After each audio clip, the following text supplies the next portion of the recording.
Bonjour à tous et bienvenue pour un nouvel épisode de Mes solutions bien-être. Alors aujourd'hui, nous allons plonger au cœur d'un sujet qui touche des millions de personnes à travers le monde. Il s'agit de la dépression. Alors même si le sujet vous semble lourd ou trop familier, je vous encourage à rester connecté. Pourquoi ? Parce qu'on ne va pas seulement survoler les bases de la dépression, on va vraiment explorer les rouages internes, les différentes facettes qui la composent et puis bien sûr les solutions naturelles qui peuvent aussi apporter de l'espoir.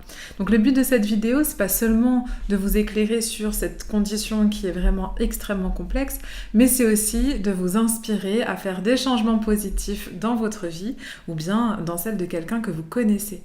La dépression, c'est un sujet qui est sérieux, mais qui ne doit pas pour autant être tabou. Alors installez-vous, ouvrez bien grand vos oreilles et préparez-vous à être motivé, informé et peut-être même transformé.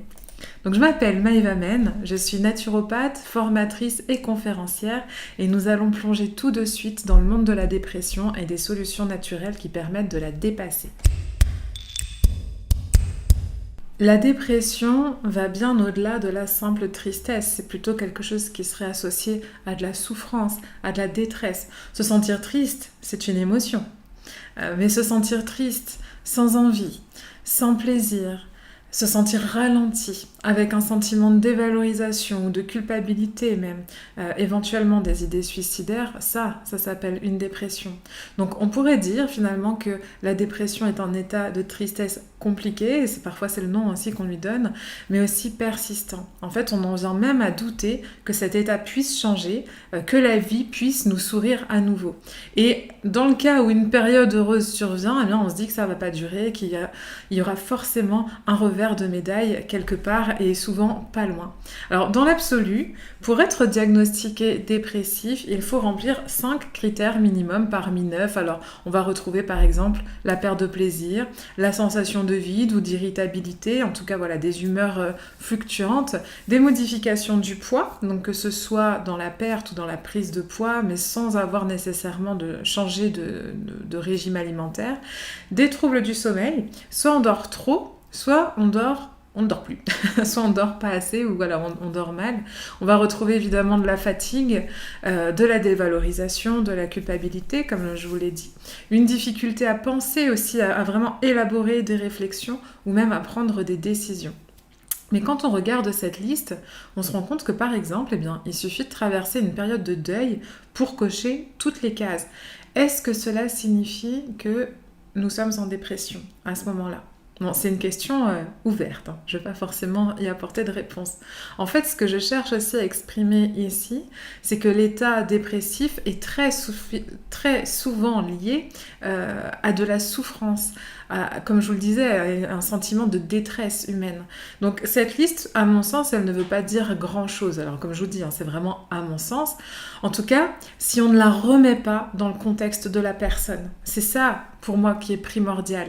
Là, on va pouvoir demander ou se demander, avez-vous une raison particulière de vous sentir aussi bouleversé ? Que s'est-il passé dans votre vie ? Qu'est-ce qui fait que vous vous sentez tourmenté ? Quelle est cette chose que nous pourrions essayer de résoudre ? Voilà, en gros, ce sont les questions justement qui, là, vont avoir un intérêt puisqu'on va venir toucher au cœur de l'élément qui va faire naître cet état dépressif.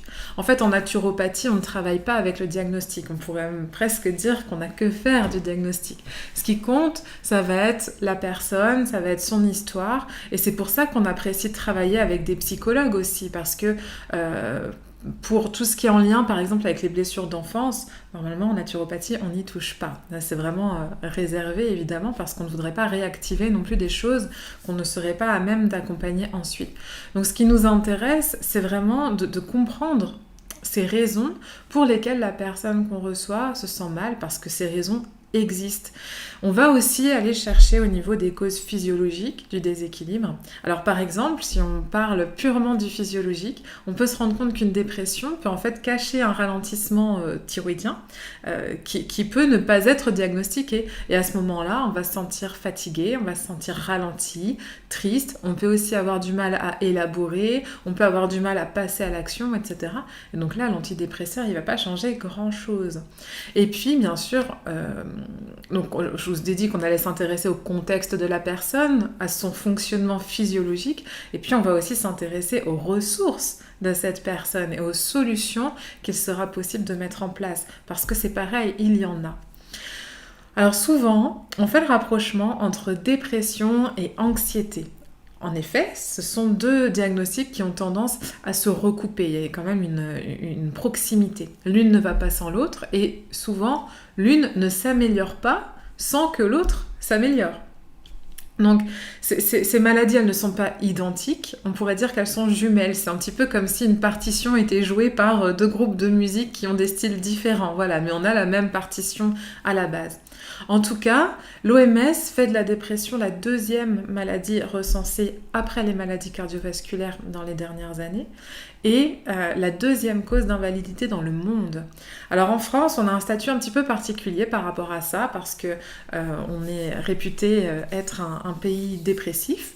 C'est-à-dire qu'on estime qu'au moins une personne sur 5 a souffert ou souffrira de dépression au cours de sa vie.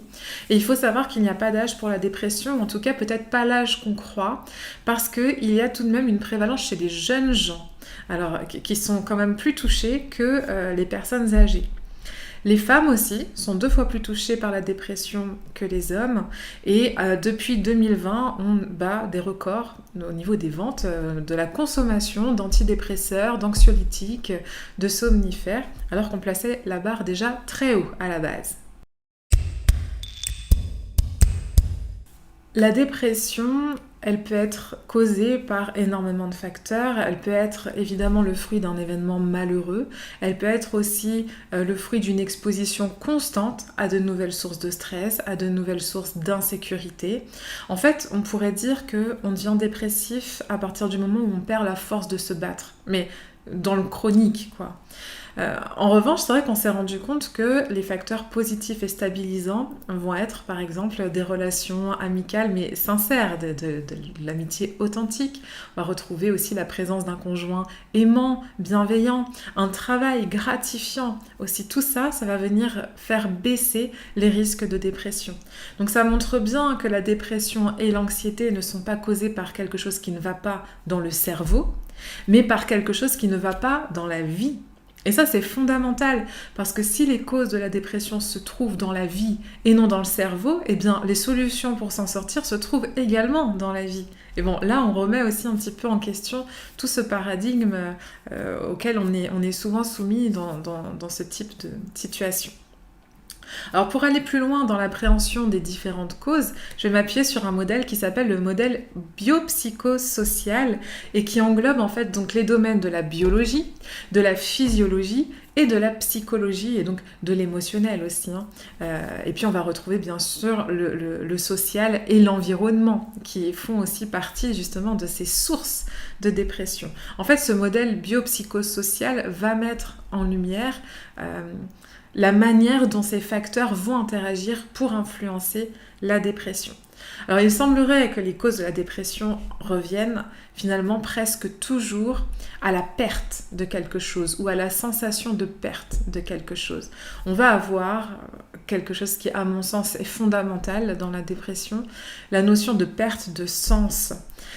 La perte de sens, elle se manifeste souvent au travail ou dans la vie en général, mais parfois ça commence par le travail. En tout cas, c'est l'impression que j'ai le plus souvent. Alors ça ne veut pas dire que c'est pour tous les cas comme ça, mais en tout cas, ce que je vois en cabinet, il y a souvent cette perte de sens dans le travail qui ensuite va prendre de l'ampleur à tous les niveaux de la vie.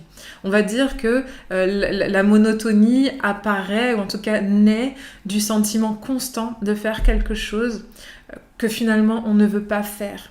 Il faut savoir que d'après certains sondages, 87% des travailleurs n'apprécient pas leur emploi. Et donc 13% l'aiment pour de vrai, mais les autres ne l'apprécient pas. Au mieux, ils le tolèrent, voilà, ils font avec, mais il n'y a pas un entrain pour cet emploi.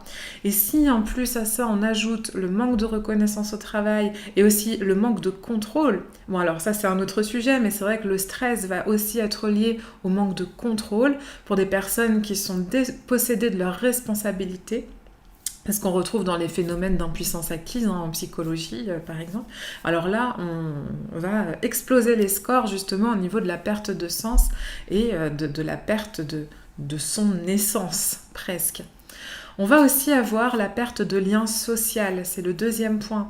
En fait, on s'est rendu compte que le taux de cortisol chez une personne seule qui se sent isolée peut égaler celui d'une victime d'une agression physique. Donc, c'est-à-dire que quand on est seul, on peut avoir un taux de cortisol similaire à quelqu'un qui se fait rouer de coups.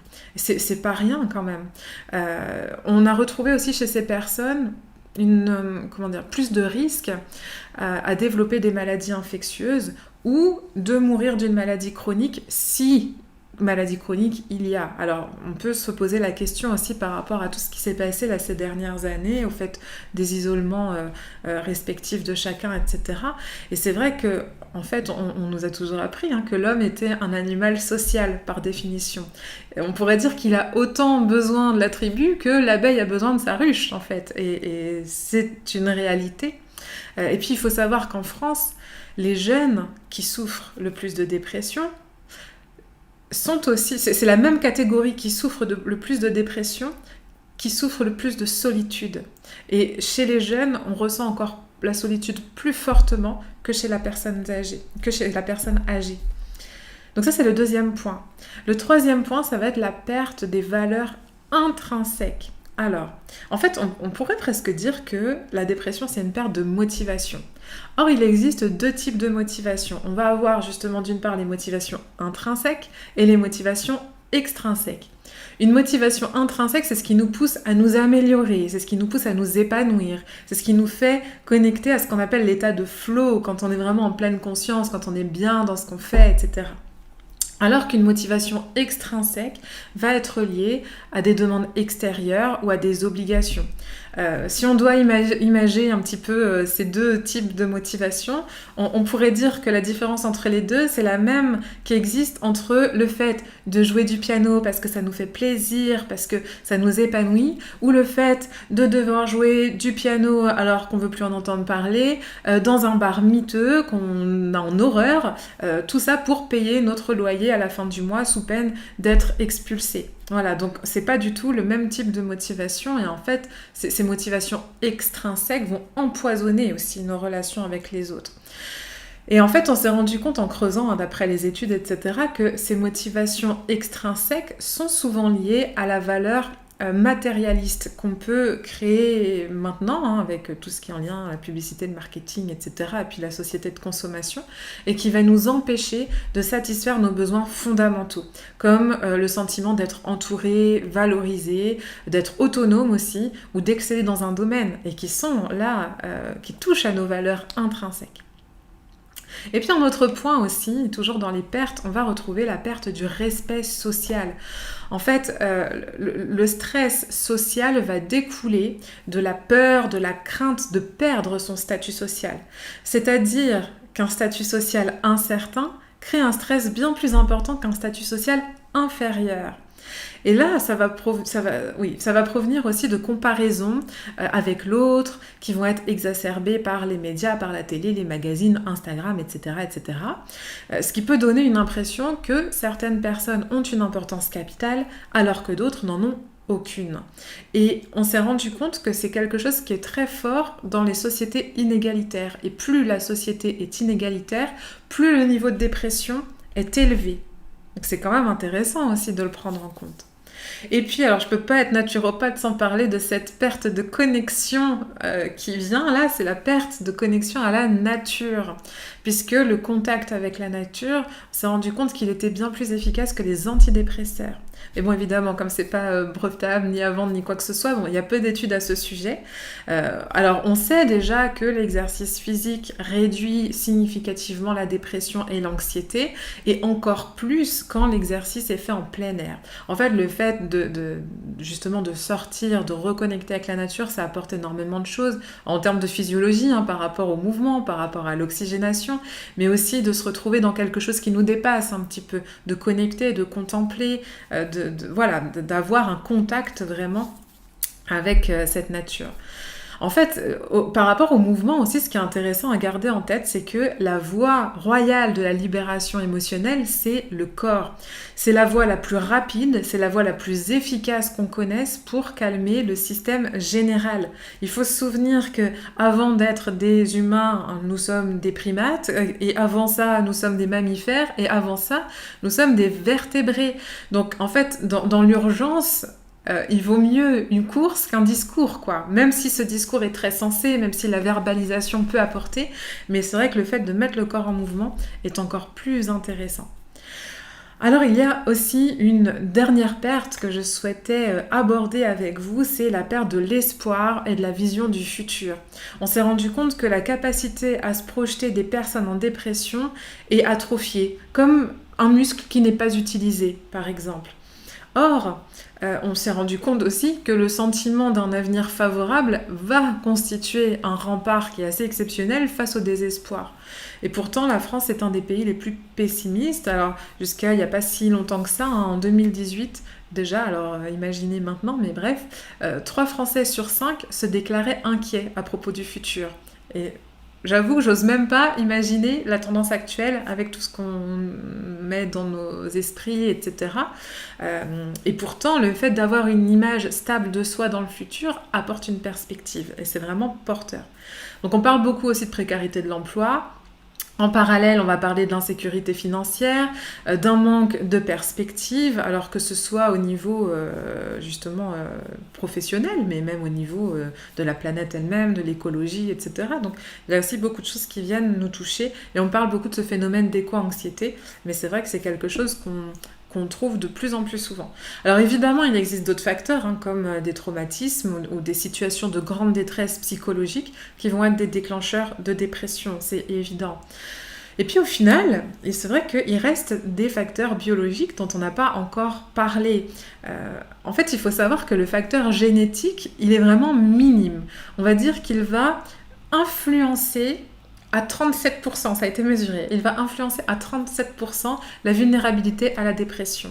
En fait, ce qui compte surtout, c'est l'épigénétique, comme on en parle aussi souvent, mais dans l'épigénétique, ce qui va être le plus important encore, ça va être la plasticité cérébrale.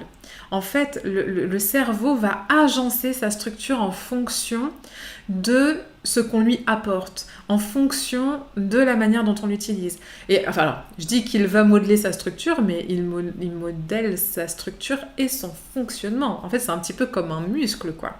Donc, une souffrance persistante peut altérer la plasticité cérébrale en orientant vers la peur et le désespoir, mais ça veut dire qu'on peut aussi faire le contraire.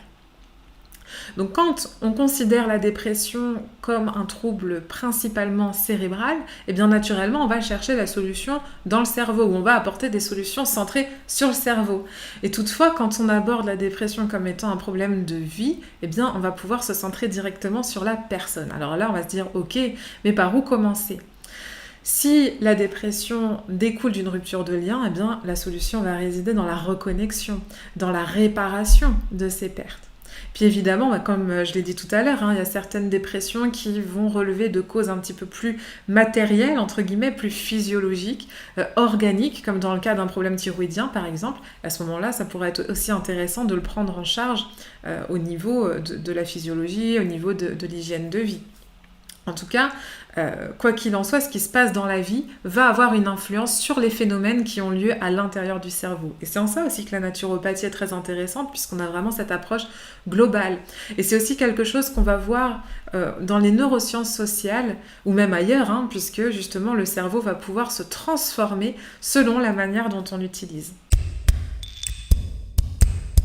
Donc vous comprenez bien que s'intéresser seulement à la chimie du cerveau, c'est quelque chose qui est incomplet. D'autant plus que dans la dépression, quand on s'intéresse à la chimie du cerveau, on s'intéresse surtout à la sérotonine. La sérotonine, c'est cette hormone de la sérénité, du bien-être. Et on va chercher à la maintenir le plus longtemps possible dans le cerveau avec des traitements qu'on appelle les inhibiteurs de la recapture de la sérotonine. Le problème de ce traitement, à mon sens, c'est toujours mon avis, et ça n'engage que moi, c'est que on va passer à côté de 3 choses fondamentales. Donc évidemment, on va passer à côté du contexte de la vie de la personne. Vous venez de traverser une période extrêmement difficile ?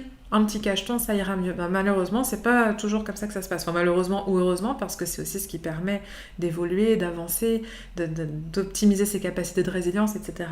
Bref. Donc, la première chose, c'est que ça ne prend pas en compte le contexte de vie de la personne. La deuxième chose, c'est que ça ne prend pas en compte le taux initial de sérotonine. C'est-à-dire que s'il y a un déficit en sérotonine à la base, il n'y a plus rien à recapturer. Alors ça peut être aussi pour différentes raisons, notamment ce qui se passe dans l'intestin, etc. Mais pas que. Bon, là, on va pas recapturer grand-chose, donc bon, du coup, on est un petit peu lésé par rapport à ça. Et puis le troisième point, c'est que on va passer à côté du fait que la dépression ne se manifeste pas seulement par un manque de sérotonine, mais par un déséquilibre général des neurotransmetteurs. En fait, quand on observe les symptômes de la dépression, c'est très intéressant parce qu'on se rend compte qu'ils correspondent aux symptômes qu'on retrouve dans les déséquilibres des différents neurotransmetteurs. La dopamine, par exemple, c'est un neurotransmetteur qui nous permet de ressentir du plaisir dans la vie.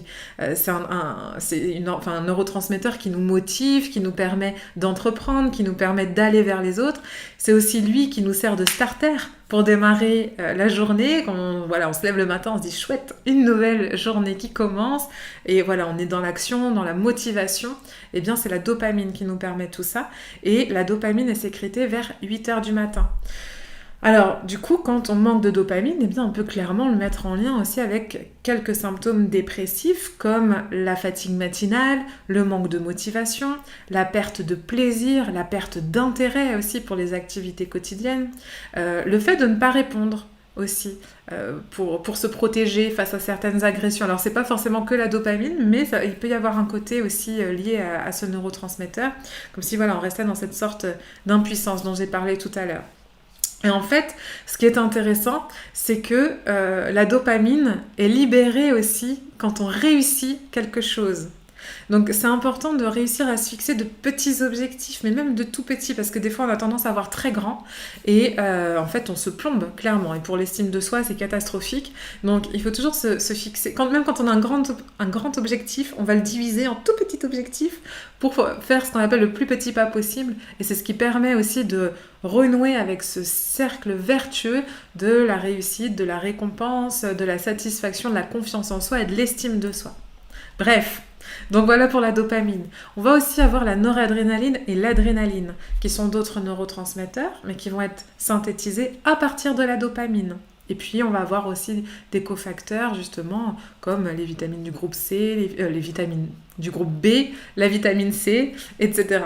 Donc déjà si on a peu de dopamine à la base, on n'aura pas ou peu de noradrénaline et d'adrénaline. Donc la noradrénaline, c'est un neurotransmetteur impliqué dans les fonctions cognitives fondamentales, telles que la mémoire, l'attention, l'apprentissage, la résolution de problèmes. Alors clairement, là, vous avez besoin, par exemple, de noradrénaline pour suivre cette vidéo. Et puis, quant à l'adrénaline, c'est un neurotransmetteur qui sert de tremplin pour mettre en place justement les mécanismes d'adaptation. Donc, elle va être liée au jeu, elle va être liée au défi. C'est grâce à l'adrénaline aussi qu'on peut se défendre, qu'on peut se sortir d'une situation injuste. Quand on n'a plus la capacité à synthétiser de l'adrénaline, comme dans la phase d'épuisement, dans le stress chronique par exemple, bien souvent on se sent beaucoup plus impuissant qu'on l'est réellement. Ensuite, on va voir le GABA. Le GABA qui est un neurotransmetteur qui nous permet de planifier les choses, de nous projeter dans le futur. Or, dans la dépression, la projection, elle est extrêmement compliquée. Et puis, on est tellement ralenti qu'on n'arrive même pas forcément à aller au bout de nos pensées. Tout nous paraît un petit peu brouillard, un peu compliqué, et on a du mal à voir à long terme. Et puis, paradoxalement, alors on a du mal à élaborer des pensées, mais pourtant, on peut développer une certaine anxiété qui va se manifester par un mental là, qui est omniprésent, mais toujours dans des idées assez pessimistes. Et bien, le GABA, justement, va nous permettre de nous relaxer, de nous détendre, d'éviter l'angoisse, d'éviter l'anxiété. Quand on manque de GABA, on a tendance à beaucoup cogiter. On peut aussi se laisser un petit peu plus tenter par le petit verre d'alcool quand on rentre du travail pour couper avec la journée. Et puis, on peut avoir du mal à s'endormir ou se réveiller la nuit, cogiter. Et ça, c'est souvent aussi un signe de manque de GABA. Et puis, bien évidemment, on va quand même parler de la sérotonine qui agit sur le sentiment de bien-être, de sérénité, de sécurité aussi.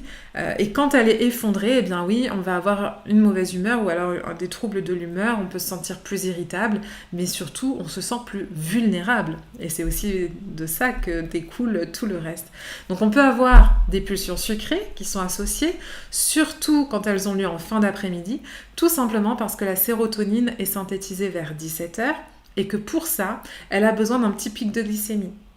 Et puis à noter aussi que la sérotonine, c'est le précurseur d'une autre hormone qu'on connaît bien, la mélatonine, qui est l'hormone du sommeil. Et c'est pour cette raison qu'on peut avoir des troubles du sommeil associés à la dépression ou plus largement un déficit en sérotonine. Donc vous voyez qu'en fait, on peut vraiment corréler les symptômes dépressifs à un déséquilibre en neurotransmetteurs. Alors, il y a une plante que j'aime beaucoup utiliser justement dans les dépressions, mais pas que, parce que j'aime aussi beaucoup l'utiliser dans les problématiques de stress chronique, parfois même dans les troubles du comportement alimentaire. Et cette plante, c'est la rhodiole. C'est une plante qui est absolument merveilleuse, qui est très équilibrante et qui permet justement d'améliorer le profil en neurotransmetteurs. C'est une plante adaptogène.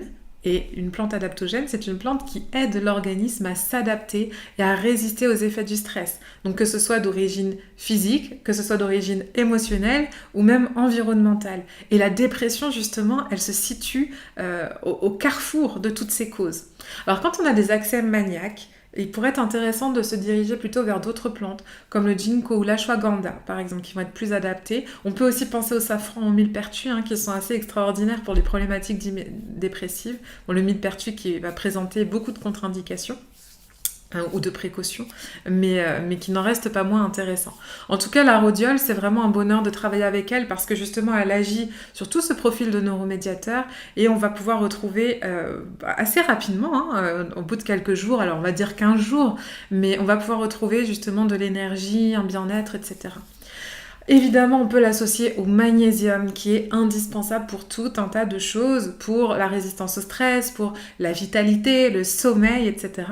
En fait, le magnésium, il intervient aussi en tant que cofacteur pour la synthèse des neurotransmetteurs, comme la dopamine et la sérotonine, par exemple. La forme bisglycinate, à mon sens, elle est très intéressante ici. Alors déjà, c'est une forme qui est extrêmement bien assimilée, qui ne va pas présenter d'inconfort digestif. Mais en plus, dans ce magnésium, en fait, on va avoir le magnésium et qui va être entouré de 2 glycines, bisglycinate.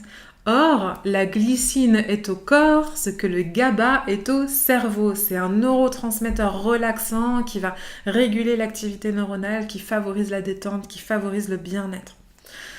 Donc on peut aussi l'associer aux vitamines du groupe B, bon ça c'est une évidence. On peut aussi l'associer au lactium, qui est un peptide que j'apprécie aussi beaucoup. C'est ce qui va aider à renouer avec le sentiment de sécurité intérieure. En fait, comme je dis souvent quand je parle du lactium, c'est un petit peu comme un plaid tout doux, tout chaud, dans lequel on peut s'enrouler, dans lequel on peut coucouner, et dans lequel on se sent en sécurité en fait, qui nous rassure.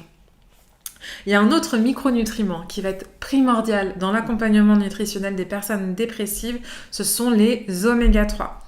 En fait, pour rééquilibrer nos neurotransmetteurs, on a besoin aussi de neurones qui soient fonctionnels, parce qu'il faut les synthétiser, mais il faut aussi les envoyer d'un neurone à l'autre, etc. Et donc, pour que ces neurones soient fonctionnels et communiquent bien entre eux, ils ont besoin d'une membrane qui soit fonctionnelle, puisque les neurones, ce sont des cellules aussi, et toutes les cellules de notre corps sont constituées d'une membrane qui est le siège de presque tout. En fait, une cellule, elle peut vivre sans noyau, mais elle ne peut pas vivre sans membrane. Donc c'est pour dire. Et cette membrane, elle est faite de graisse. Donc quand on dit que le gras, c'est la vie, c'est pas faux. Mais pas n'importe quelle graisse. Pour qu'elle soit fonctionnelle, pour qu'elle soit fluide, pour qu'elle fournisse un travail optimal, on va lui apporter des oméga 3. Et l'intérêt des oméga 3, d'ailleurs, dans la dépression, a été démontré par plusieurs études par rapport à son action au niveau membranaire, mais aussi par rapport à son action sur l'inflammation. Et on sait que très souvent, dans la dépression, il y a de la neuroinflammation. Je ne vais pas rentrer non plus dans le détail, mais c'est quelque chose à savoir.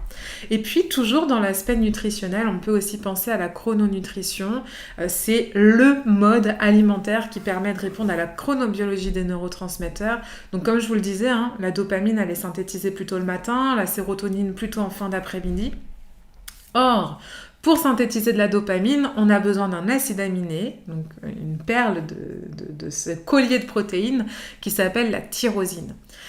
La tyrosine, c'est le précurseur de la dopamine, mais pas que. Il sert aussi de précurseur à d'autres substances, notamment les hormones thyroïdiennes.